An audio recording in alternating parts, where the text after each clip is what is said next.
Քոչարյանը հերքում է, որ քաղաքականությունից դուրս գալու իր աղերսալի կամ ներողություն ձայնագրությունը, որի մեջ ձայնը շատ նման է Քոչարյանի ձայնին, որի մեջ երկու անգամ աղերսում է, обеспечить мой плавный выход из политики, политического поля եւ այլն, երկու անգամ обеспечить, прошу обеспечить мой плавный выход, խնդրում եմ ապահովել իմ սահուն ելքը քաղաքականությունից,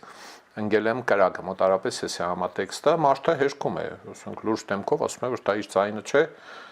եւ այնպիսի հայտարարություն էլ չէ, էլի, որ հիմք տա որևէ հետաքննության,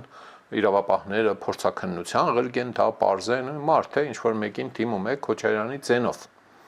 Եվ մեր արտիստներից էլ չեն, էլի, մարդիկ, ովքեր լավ կարողանում են պարոդիաներ անել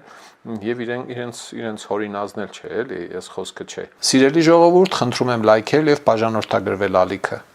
Դրանով դուք կնպաստեք, որ հաղորդումներն ավելի շատ մարդ տեսնի։